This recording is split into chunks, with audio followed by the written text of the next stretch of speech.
Shalom Bapak Ibu Saudara yang diberkati oleh Tuhan Yesus Kristus. Video yang Bapak Ibu Saudara lihat ini adalah salah satu Pospelkes yang berada di Kalimantan Barat. Lebih tepatnya Pospelkes dari Jemaat GPIB Menara Iman Sekayam. Pos ini memiliki 13 kepala keluarga. Mata pencarian dari jemaat ini hanya adalah petani. Kerinduan dari jemaat ini ingin sekali membangun rumah ibadah yang nyaman dan layak untuk beribadah. Kondisi gedung gereja ini seperti yang sudah dilihat oleh Bapak Ibu Saudara.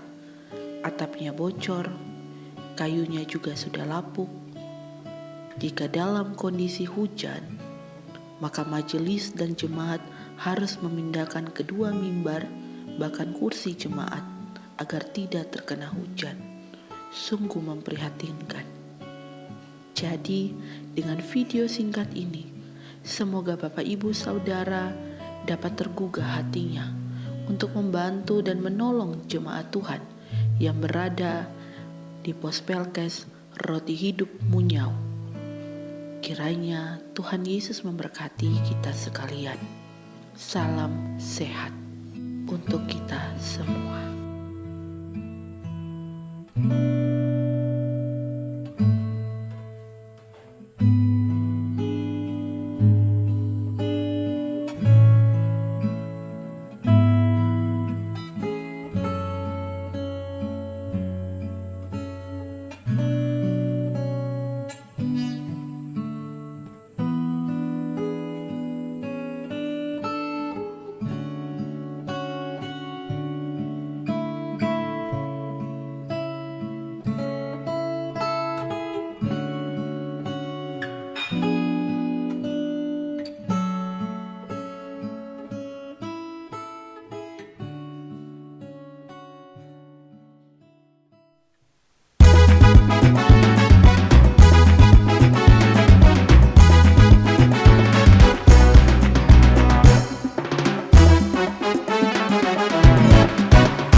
Selamat malam Bapak Ibu yang dikasihi oleh Tuhan kita Yesus Kristus.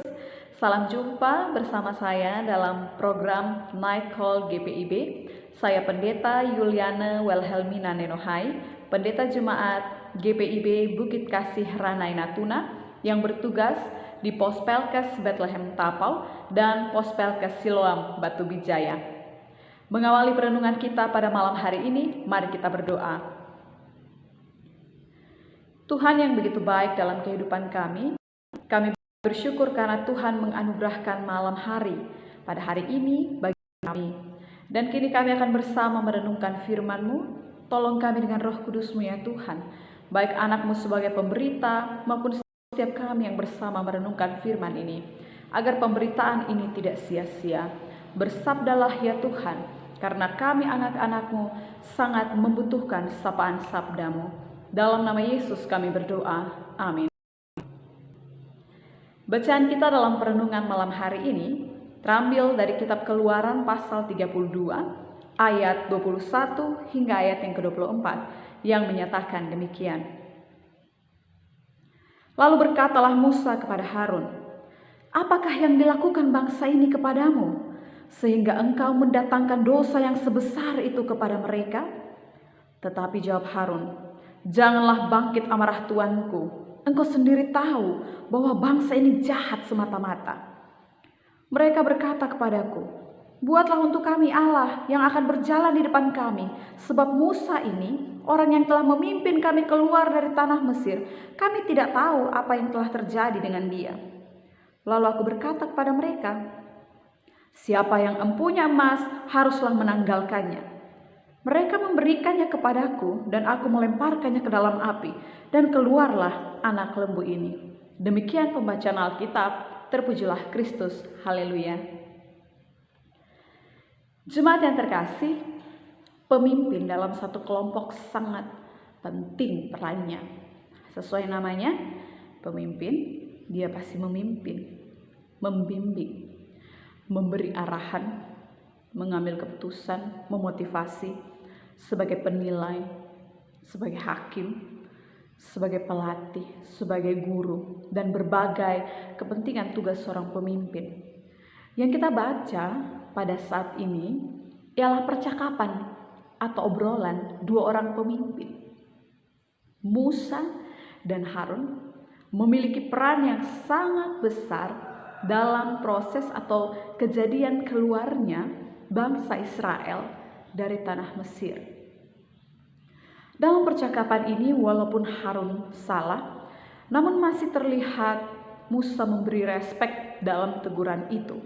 Dengan Musa berkata, "Apa yang dilakukan bangsa ini kepada engkau?" Musa memberi ruang bagi Harun untuk berpendapat tentang situasi atau keputusan yang dia ambil. Kenapa sampai dia mengambil keputusan itu?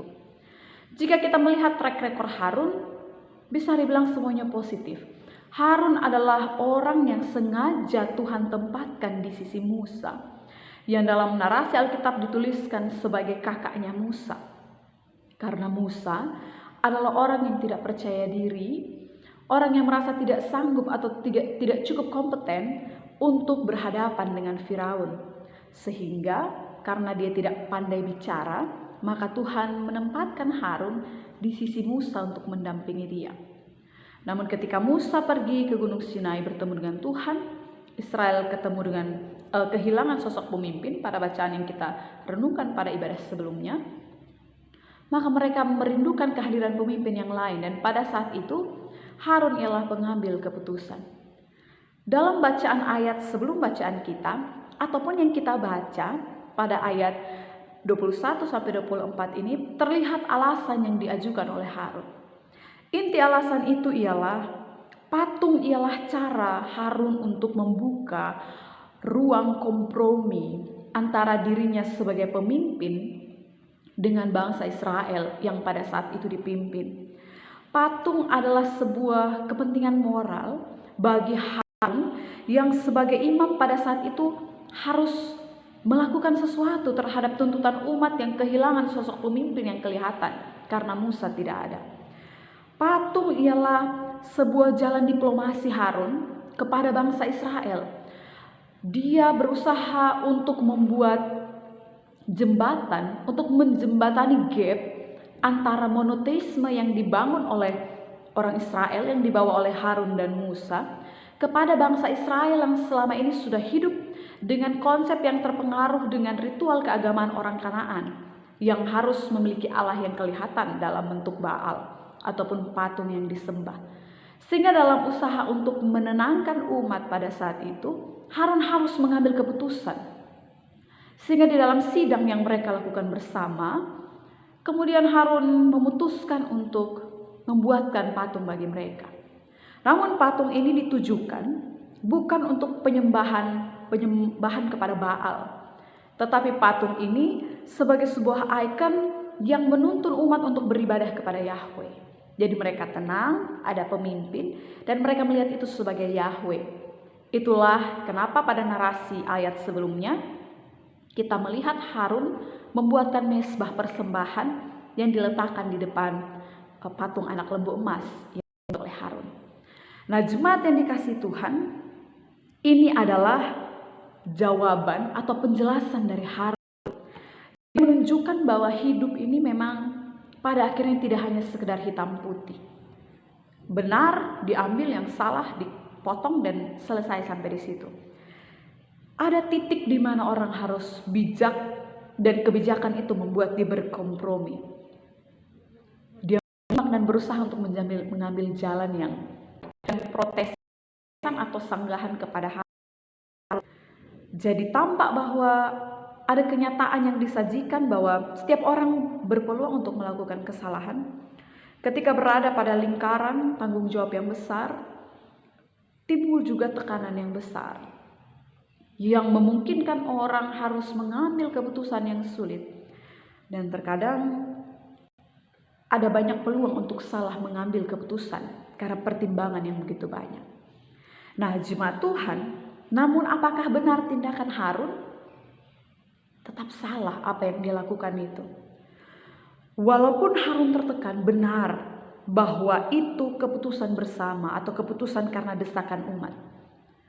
Namun hal yang menarik yang diungkapkan oleh Musa pada ayat 21 ialah dia katakan, sehingga engkau mendatangkan dosa besar kepada mereka. Jadi konsekuensi dari tindakan Harun itu ada tanggung jawab yang jauh lebih besar daripada sekedar umat kemudian tenang.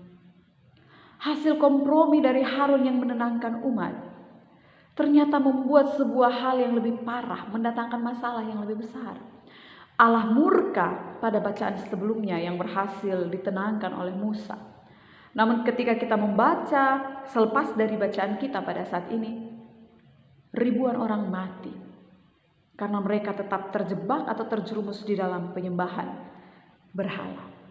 Nah, Bapak Ibu, kita bisa berdalih tentang kompromi. Tetapi bagaimana jika hasil kompromi kita malah membuat kita menjadi penjerumus? Ada ketidaktegasan dari Harun karena keadaan yang terdesak. Namun itu menghasilkan pertumbuhan darah pada saat itu. Nah, Bapak Ibu yang dikasihi Tuhan, sebagai kepala keluarga, pekerja, atau apapun peran kita, pengambilan keputusan bukan hanya tentang cukup makan dan minum, bukan hanya tentang masalah hari ini selesai, tetapi juga tentang tanggung jawab iman di dalam keputusan yang kita ambil. Ucapan, cara kerja, keputusan, jangan sampai mengorbankan orang, terkhususnya membuat orang masuk di dalam dosa. Itu menjadi patokan kita untuk kita lebih berhikmat dalam mengambil langkah. Jangan sampai masalah selesai, tapi iman dikorbankan. Jangan sampai masalah ini kita selamat dalam kondisi ini, tapi dengan tindakan itu secara terang-terangan kita melepaskan keselamatan yang Kristus berikan pada kita. Nah, Bapak Ibu yang dikasihi Tuhan, dalam berbagai pertimbangan, kompromi-kompromi yang kita tawarkan dalam keputusan kita mungkin pada hari ini, jika memang ada kita salah mengambil keputusan, ingat bahwa kesempatan hidup adalah kesempatan untuk memperbaiki kesalahan-kesalahan yang kita lakukan agar kita semakin baik.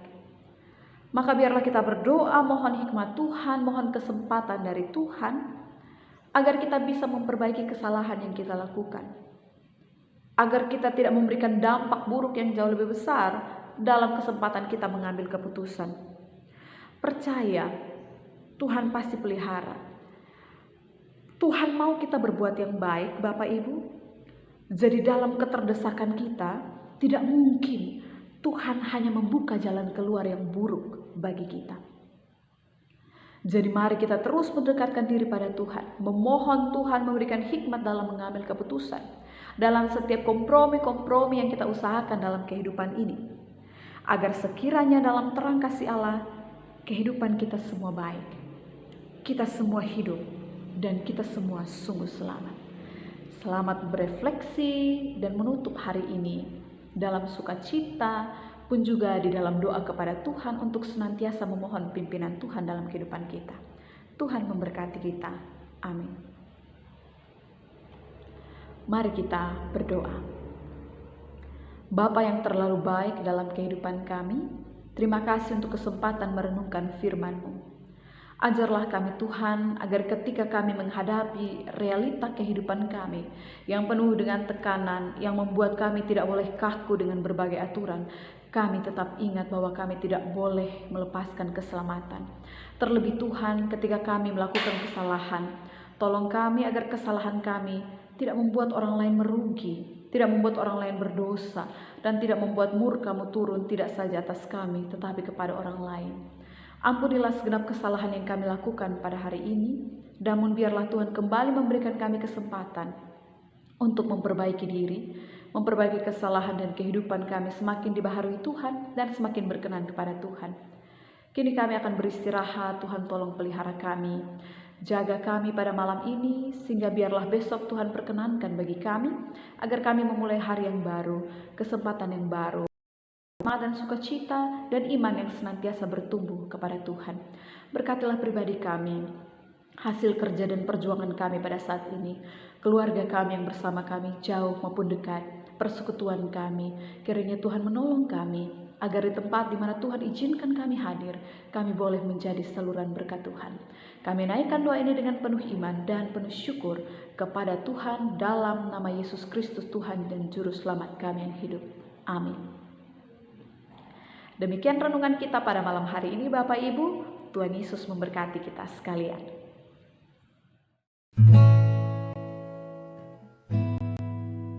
Shalom Bapak Ibu Saudara yang diberkati oleh Tuhan Yesus Kristus. Video yang Bapak Ibu Saudara lihat ini adalah salah satu Pospelkes yang berada di Kalimantan Barat. Lebih tepatnya Pospelkes dari Jemaat GPIB Menara Iman Sekayam. Pos ini memiliki 13 kepala keluarga. Mata pencarian dari jemaat ini hanya adalah petani. Kerinduan dari jemaat ini ingin sekali membangun rumah ibadah yang nyaman dan layak untuk beribadah. Kondisi gedung gereja ini seperti yang sudah dilihat oleh Bapak Ibu Saudara. Atapnya bocor, kayunya juga sudah lapuk. Jika dalam kondisi hujan, maka majelis dan jemaat harus memindahkan kedua mimbar bahkan kursi jemaat agar tidak terkena hujan. Sungguh memprihatinkan. Jadi, dengan video singkat ini, semoga Bapak Ibu Saudara dapat tergugah hatinya untuk membantu dan menolong jemaat Tuhan yang berada di Pospelkes Roti Hidup Munyau. Kiranya Tuhan Yesus memberkati kita sekalian. Salam sehat untuk kita semua.